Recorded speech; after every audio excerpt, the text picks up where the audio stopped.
¿Qué tal, estimados? ¿Cómo están?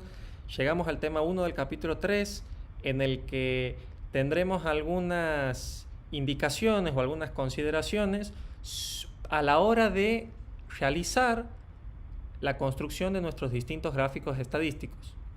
Como comentábamos en la presentación, nos encontramos ya en la etapa de resumen, posterior a haber organizado nuestros datos recolectados en tablas.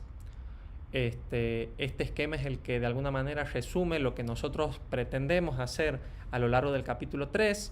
En el capítulo anterior hemos llegado justamente a organizar los datos de manera que se confeccionen tablas estadísticas.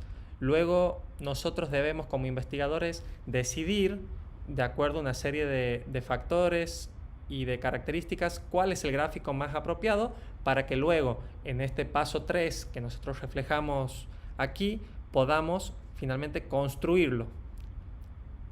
Bueno, como les comentaba, nosotros vamos a ir de atrás hacia adelante. Lo primero que vamos a enseñar es sobre la construcción de cada uno de estos gráficos para que posteriormente, en el tema 6, llevemos a cabo distintas actividades en las que no solamente hay que construir, sino que primero que nada hay que decidir cuál es el gráfico más apropiado.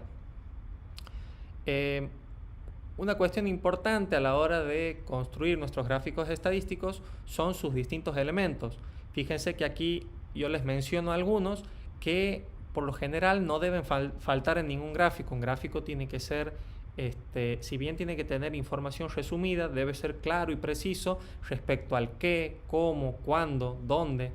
Y todas esas preguntas tienen que estar contestadas entre estos distintos elementos. Tiene que tener, bueno, un título claro, debe mencionar la fuente de la que fueron obtenidos esos datos, las etiquetas y los nombres de las variables presentes, los valores tienen que estar bien representados, las frecuencias bien representadas y bueno, justamente hay algunos que presentan referencias y hay otros en los que no hace falta, pero lo menciono aquí como para que hagan un checklist a la hora de realizar su gráfico, ¿no?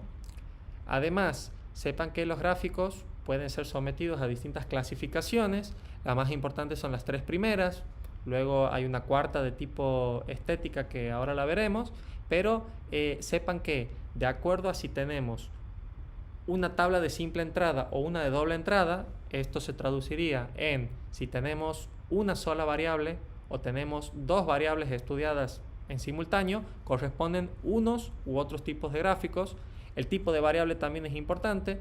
Hay algunos que son más apropiados para variables cuantitativas y otros para cualitativas. Y hay algunos que reflejan frecuencias simples, mientras que otros representan mejor las frecuencias acumuladas. Bueno, respecto al aspecto estético, podríamos decir que hay gráficos ortogonales o no ortogonales. La definición de la palabra ortogonal significa que forma un ángulo recto, un ángulo de 90 grados, y en este sentido los típicos gráficos son los que se ven representados en un sistema de ejes cartesianos. Luego los no ortogonales, aquí les presento algunos, son por ejemplo los cartogramas, los gráficos circulares, los de espirales y algunos otros más. Otra cuestión, es muy importante en la mayoría de los gráficos que estos sean apaisados, o sea, que sean más anchos que altos. Fíjense que a la hora de leerlo, a la hora de verlo, de presentarlo, queda mucho mejor con la tercera opción.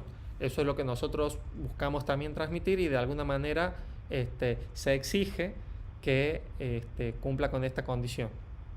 Una regla básica que deberían tratar de seguir, que es importante lograr, es que el eje vertical debe medir un 75% de lo que es el eje horizontal. Así, si presentamos un ejemplo, si el eje horizontal mide 8 centímetros, el vertical debería medir 6. Podemos dar otros ejemplos. Si el horizontal mide 12, el vertical debería medir 9 y así. Bueno, como también hemos mostrado en la presentación, esta es la tabla de los distintos recursos que van a tener a lo largo del capítulo. Y cuando empiecen con el tema 2, verán que consiste solamente de un video en el que se explica la construcción de un gráfico a partir de una tabla estadística. Para que luego, posteriormente, en el tema 6, podamos nosotros mismos elegir qué gráfico es el que vamos a adoptar para un caso en particular y llevar a cabo su construcción con todo lo que hemos aprendido a lo largo de todos estos temas, tema 2, 3, 4 y 5, a través de estos ejemplos, ¿no?, que están todos en videos. Vamos a elegir para la mayoría de los gráficos información proveniente de esta tabla.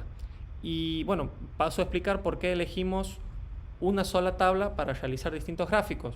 Bueno, primero porque creo que de esa manera es más fácil luego comparar las gráficas entre sí, porque todas de alguna manera reflejan los datos provenientes de la misma tabla. Entonces, bueno, tiene más sentido la comparación, ¿no? Y por otro lado, esta me resulta muy útil porque al ser una tabla de doble entrada y tener una variable cualitativa como son los sistemas operativos y una cuantitativa, y que especialmente es de series de tiempo como lo es el año en que fue vendido cada smartphone, tenemos una gran diversidad de gráficas disponibles para hacer a partir de la misma, ¿no? Y bueno, por último, quiero resaltar la importancia de la definición del objeto de estudio como parte del proceso estadístico, porque es el que orienta todo el trabajo estadístico y justamente es clave para la decisión del gráfico que nosotros vamos a llevar a cabo, ¿sí? Eso ténganlo siempre presente, además de tipos de variables, cantidad de variables, etcétera. Tenemos que prestar atención a el objeto de estudio, ¿sí? Porque es el que nos va a orientar y de alguna manera marca lo que realmente nos interesa destacar con nuestra gráfica. Bueno, eso ha sido la presentación del tema 1. Ahora vamos a empezar con los distintos tutoriales de construcción de gráficos para que posteriormente en el capítulo 6, en el tema 6 ya cada uno de ustedes decida o lleve a cabo la práctica justamente de construir. Tengan en cuenta que cada uno de estos videos son sueltos, tal vez escuchen de manera repetitiva algunos aspectos. Eso es porque también se pretende que los mismos puedan ser vistos de manera independiente uno de otro y no necesariamente en cierto orden, ¿no? Así que bueno, también ténganlo en cuenta. Muchas gracias.